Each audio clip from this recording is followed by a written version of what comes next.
कार्तिक मास महात्म्य कथा अध्याय 29। प्रभु कृपा से लिख रहा। सुंदर शब्द सजाए। कार्तिक मास महात्म्य का 29वां अध्याय। मुझे सहारा है तेरा, सब जग के पालनहार। कार्तिक मास के महात्म्य का 32वां विस्तार। भगवान श्री कृष्ण ने आगे कहा, है प्रिय, यमराज की आज्ञा शिरोधार्य करते हुए प्रेतपति धनेश्वर को नरकों के समीप ले गया और उसे दिखाते हुए कहने लगा, है धनेश्वर, महान भय देने वाले इन नरकों की ओर दृष्टि डालो। इनमें पापी पुरुष सदैव दूतों द्वारा पकाए जाते हैं। यह देखो, यह तप्तवाचुक नामक नरक है, जिसमें देह जलने के कारण पापी विलाप कर रहे हैं। जो मनुष्य भोजन के समय भूखों को भोजन नहीं देता, वह बार बार इस नरक में डाले जाते हैं। वह प्राणी जो गुरु, अग्नि, ब्राह्मण, गौ, वेद और राजा इनको लात मारता है, वह भयंकर नरक अतिशय पापों के करने पर मिलते हैं। आगे देखो, यह दूसरा नरक है, जिसका नाम अंधता मिस्र है। इन पापियों को सुई की भांति मुख वाले तमोत नामक कीड़े काट रहे हैं।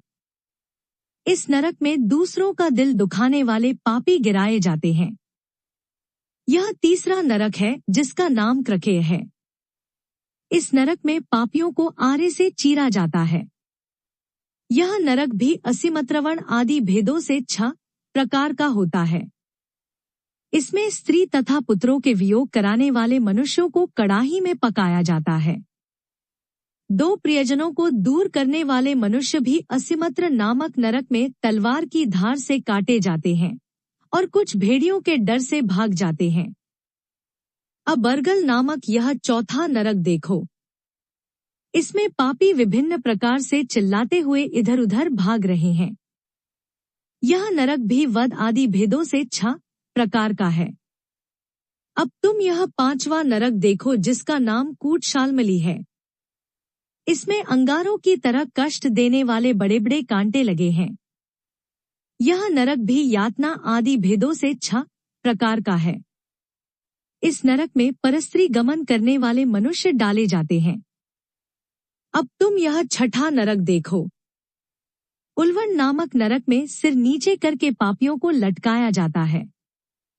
जो लोग भक्षा का विचार नहीं करते, दूसरों की निंदा और चुगली करते हैं, वे इस नरक में डाले जाते हैं।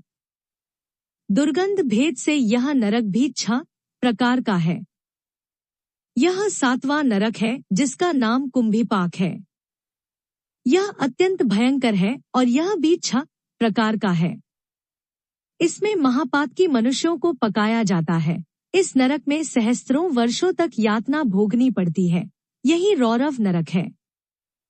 जो पाप इच्छारहित किए जाते हैं वह सूखे, और जो पाप इच्छापूर्वक किए जाते हैं वह पाप आर्द्र कहलाते हैं।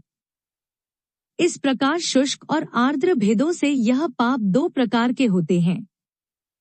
इसके अलावा और भी अलग अलग 84 प्रकार के पाप हैं।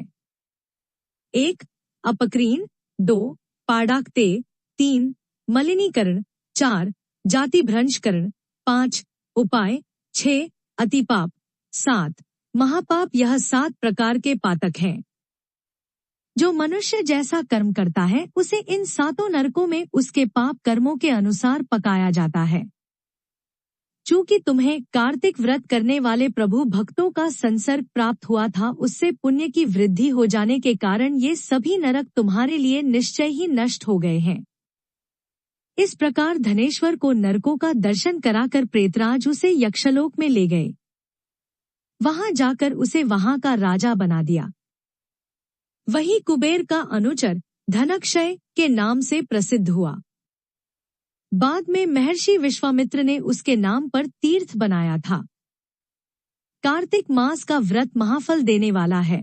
इसके समतुल्य अन्य कोई दूसरा पुण्य कर्म नहीं है। जो भी मनुष्य इस व्रत को करता है तथा व्रत करने वाले का दर्शन करता है, उसे मोक्ष की प्राप्ति है।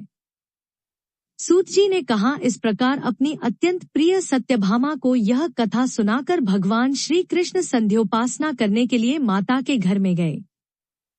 यह कार्तिक मास का व्रत भगवान विष्णु को अतिप्रिय है तथा भक्ति प्रदान करने वाला है। 1. रात्रि जागरण। 2. प्रात काल का स्नान। 3. तुलसी वट सिंचन। 4. उद्यापन और 5. दीपदान। यह 5 कर्म भगवान विष्णु को प्रसन्न करने वाले हैं, इसलिए इनका पालन अवश्य करना चाहिए। ऋषि बोले, भगवान विष्णु को प्रिय, अधिक फल की प्राप्ति कराने वाले, शरीर के प्रत्येक अंग को प्रसन्न करने वाले कार्तिक माहात्म्य आपने हमें बताया। यह मोक्ष की कामना करने वालों अथवा भोग की इच्छा रखने वाले मनुष्यों को यह व्रत अवश्य ही करना चाहिए। इसके अतिरिक्त हम आपसे एक बात पूछना चाहते हैं कि यदि कार्तिक मास का व्रत करने वाला मनुष्य किसी संकट में फंस जाए या वह किसी वन में हो या व्रती किसी रोग से ग्रस्त हो जाए तो उस मनुष्य को कार्तिक व्रत को किस प्रकार करना चाहिए? क्योंकि कार्तिक व्रत भगवान विष्णु को अत्यंत प्रिय है और इसे करने से मुक्ति एवं भक्ति प्राप्त होती है, इसलिए इसे छोड़ना नहीं चाहिए। श्री सूत जी ने इसका उत्तर देते हुए कहा, यदि कार्तिक का व्रत करने वाला मनुष्य किसी संकट में फंस जाए तो वह हिम्मत करके भगवान शंकर या भगवान विष्णु के मंदिर जो भी पास हो उसमें जाकर रात्रि जागरण करे। यदि व्रती घने वन में फंस जाए तो फिर पीपल के वृक्ष के नीचे या तुलसी के वन में जाकर जागरण करे। भगवान विष्णु की प्रतिमा के सामने बैठकर विष्णु जी का कीर्तन करे। सा करने से सहस्त्रों गायों के दान के समान फल की प्राप्ति होती है। जो मनुष्य विष्णु जी के कीर्तन में बाजा बजाता है उसे वाजपेय यज्ञ के समान फल की प्राप्ति होती है और हरि कीर्तन में नृत्य करने वाले मनुष्यों को सभी तीर्थों में स्नान करने का फल प्राप्त होता है। किसी संकट के समय या रोगी हो जाने और जल न मिल पाने की स्थिति में केवल भगवान विष्णु के नाम मात्र से मार्जन ही कर लें। यदि उद्यापन न कर सके तो व्रत की पूर्ति के लिए केवल ब्राह्मणों के प्रसन्न होने के कारण विष्णु जी प्रसन्न रहते हैं। यदि मनुष्य दीपदान करने में असमर्थ हो तो दूसरे की दीप की वायु आदि से भलीभांति रक्षा करे।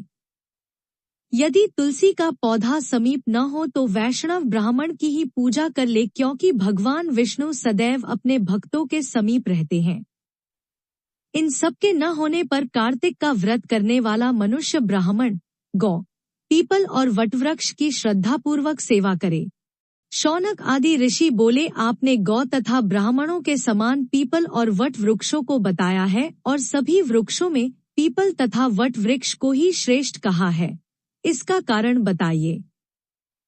सूत जी बोले, पीपल भगवान विष्णु का और वट भगवान शंकर का स्वरूप है। पलाश ब्रह्मा जी के अंश से उत्पन्न हुआ है। जो कार्तिक मास में उसके पत्तल में भोजन करता है वह भगवान विष्णु के लोक में जाता है। जो इन वृक्षों की पूजा, सेवा एवं दर्शन करते हैं उनके सभी पाप नष्ट हो जाते हैं। ऋषियों ने पूछा, है प्रभु, हम लोगों के मन में एक शंका है कि ब्रह्मा, विष्णु और शंकर वृक्ष स्वरूप क्यों हुए? कृपया आप हमारी इस शंका का निवारण कीजिए। सूत जी बोले, प्राचीन काल में भगवान शिव तथा माता पार्वती विहार कर रहे थे। उस समय उनके विहार में विघ्न उपस्थित करने के उद्देश्य से अग्निदेव ब्राह्मण का रूप धारण करके वहां पहुंचे। विहार के आनंद के वशीभूत हो जाने के कारण कुपित होकर माता पार्वती ने सभी देवताओं को शाप दे दिया। माता पार्वती ने कहा, है देवताओं, विश्व सुख से कीट पतंगे तक अनभिज्ञ नहीं है। आप लोगों ने देवता होकर भी उसमें विघ्न उपस्थित किया है, इसलिए आप सभी वृक्ष बन जाओ। सूत जी बोले, इस प्रकार कुपित पार्वती जी के शाप के कारण समस्त देवता वृक्ष बन गए।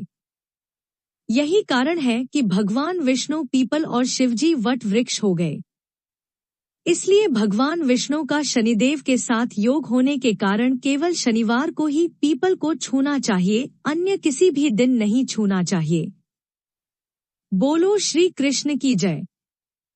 ऐसी कहानियां और कथाएं सुनने के लिए हमारे चैनल को सब्सक्राइब और शेयर करें। धन्यवाद। नमस्कार।